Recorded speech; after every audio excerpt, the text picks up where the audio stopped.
ও ওঠো, ও ওঠো, কি হয়েছে কি? আমি এখন উঠবো না, আমি ঘুম পেয়ে যাবো। তাড়াতাড়ি ওঠো, একজন আর্জেন্ট দরকার বলছে তোমার সঙ্গে, দাঁড়িয়ে আছে অনেকক্ষণ ধরে, যাও না যাও। না, আমার কারোর সঙ্গে দরকার নেই, আমি যেতে পারবো না। তোমাকে বলে দাও চলে যেতে। আশ্চর্য লোক তো, একটা লোক বাইরে এসে কখন থেকে দাঁড়িয়ে আছে আর ওটার নাম নেই। তাড়াতাড়ি যাও, আর্জেন্ট দরকার বলছে। ওর বাপুকে ঘুম হতে দেবে না, দেখি তো।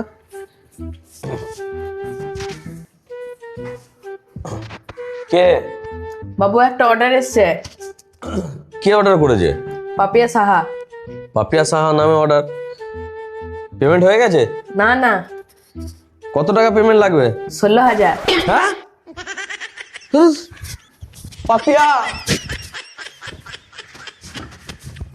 পাপিয়া, বলো কি বলছো বলো। আরে পার্সেল ওয়ালা এসছে অর্ডার নিয়ে। তুমি অর্ডার করেছো পার্সেল? হ্যাঁ গো, আমি একটা অর্ডার করেছি আর আমি এখন চান করতে ঢুকেছি, তুমি নিয়ে নাও। আরে 16,000 টাকা লাগবে, 2 টাকা 1 টাকা নয়। তুমি এখন দিয়ে দাও না, আমি চান করে বেরিয়ে তোমাকে দিয়ে দেবো।